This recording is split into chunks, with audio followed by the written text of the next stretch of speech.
Hershey's milk chocolate with whole almonds makes for a wholly amazing, wholly delicious experience that's, well, wholly Hershey's. Everyone should get to experience the satisfying surprise of a whole almond tucked inside creamy Hershey's chocolate. So don't wait your whole life to try Hershey's milk chocolate with whole almonds. And if you've already had it, then chances are you're already a lifelong fan of this confectionery delight. Find Hershey's milk chocolate with whole almonds wherever candy is sold. Bonjour, ici Patrick Pierrat, éditeur d'Info Bref. Voici l'essentiel des nouvelles en ce mercredi 11 juin. Les F-35 américains coûteraient presque 50% plus cher que prévu. C'est la conclusion d'un rapport de la vérificatrice générale du Canada. Le gouvernement Trudeau avait conclu en 2022 un contrat estimé alors à 19 milliards de dollars pour acquérir 88 avions de chasse F-35 d'ici 2032. L'audit de la vérificatrice a montré que ce coût était basé sur des renseignements désuets. Alors elle a fait une nouvelle estimation et cette estimation est basée sur des coûts de l'an dernier. Le coût d'achat des F-35 était plutôt estimé l'an dernier à 27,7 milliards de dollars, soit 46% de plus que les 19 milliards estimés auparavant. En outre, il faudrait aussi ajouter à ce montant plus de 5 milliards de dollars pour atteindre une pleine capacité opérationnelle des avions. C'est ce que dit donc la vérificatrice générale. Le Canada, l'Australie, la Nouvelle-Zélande, la Norvège et le Royaume-Uni ont annoncé conjointement des sanctions économiques à l'encontre de 2 ministres israéliens, ceux qui sont chargés respectivement de la sécurité publique et des finances. De plus, les 2 ministres ne pourront plus se rendre dans les 5 pays en question.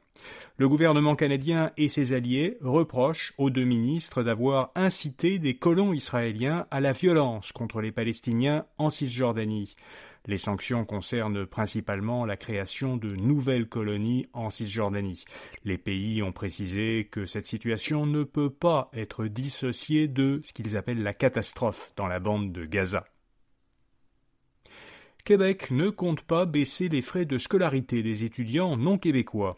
La Cour supérieure avait invalidé en avril la hausse des frais annuels de scolarité des étudiants étrangers et des étudiants canadiens qui ne résident pas au Québec. Elle avait donné 9 mois au gouvernement du Québec pour réviser ces frais de scolarité. Le gouvernement Legault a annoncé hier qu'il ne contesterait pas le jugement.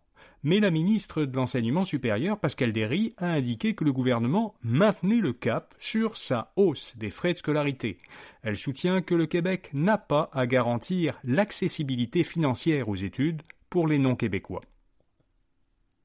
On a enregistré une première baisse de la fréquentation des cinémas depuis la fin de la pandémie.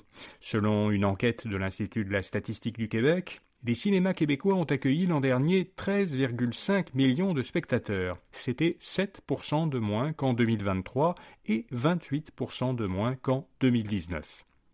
Cependant, la part de marché des films québécois, elle, progresse. Elle était de 8% en 2019, 12% en 2023 et 15% l'an dernier. 15%, c'est le meilleur résultat en termes de part de marché qui est enregistré par les films québécois depuis un sommet de 19% qui avait été atteint en 2005. Les coprésidents de Germain Hôtel cèdent leur place à leurs enfants.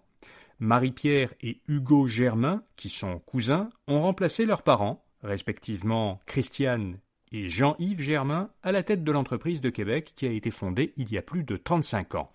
Les 2 nouveaux coprésidents travaillent pour Germain Hôtel depuis plus de 20 ans. Ils ont l'intention de poursuivre la stratégie d'expansion pan-canadienne de leurs parents. Germain Hôtel avait annoncé le mois dernier un financement de 160 millions de dollars qui doit aider l'entreprise à ouvrir de nouveaux établissements à travers le pays. Le Québec échappe à une nouvelle baisse de sa cote de crédit. L'agence de notation canadienne Morningstar DBRS a maintenu à AA la cote de crédit du Québec. L'agence explique que, malgré la menace des tarifs douaniers, plusieurs facteurs jouent en faveur de l'économie du Québec, dont un ralentissement de la croissance des dépenses, l'engagement du gouvernement à rétablir l'équilibre budgétaire et la taille et la diversification de l'économie québécoise. Pour contexte, l'agence américaine Standard & Poor's avait fait passer en avril la cote de crédit du Québec de AA-, ce qui dénotait une qualité élevée, à A+, ce qui dénotait seulement une qualité moyenne. L'entreprise qui est derrière les condiments Canada Sauce a repris ses activités. Malgré une faillite en janvier, l'entreprise saguenéenne Embouteillage Canada a recommencé à commercialiser du ketchup, de la moutarde et de la relish. Le fondateur de l'entreprise et un regroupement d'investisseurs québécois ont racheté les marques de commerce de Canada Sauce ainsi que son inventaire. Les équipements, eux, avaient été liquidés par le syndic de faillite. Le siège social de l'entreprise demeurera à Chicoutimi, mais ces sauces sont désormais produites à Montréal et à Québec. De son côté, Olimel va agrandir une usine et en fermer 2 autres.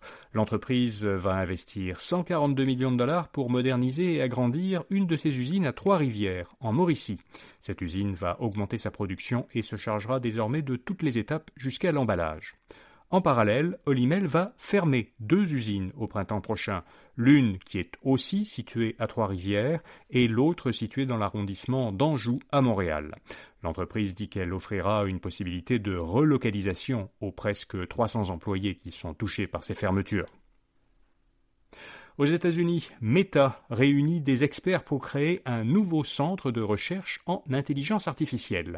Selon l'agence Bloomberg et le New York Times, le PDG de Meta, Mark Zuckerberg, aurait réuni une nouvelle équipe de spécialistes afin de développer ce qu'on appelle une intelligence artificielle générale. Le milieu technologique décrit souvent ce concept d'intelligence artificielle générale comme une intelligence artificielle capable d'apprendre toute tâche intellectuelle que peuvent faire les humains et qui donc pourrait d'une certaine façon remplacer le cerveau humain. Enfin cet été, la majorité des Québécois visiteront le Québec. Selon une étude de Léger réalisée pour le ministère du Tourisme, un plus grand nombre de Québécois, de Canadiens et de Français prévoient de séjourner au Québec cet été.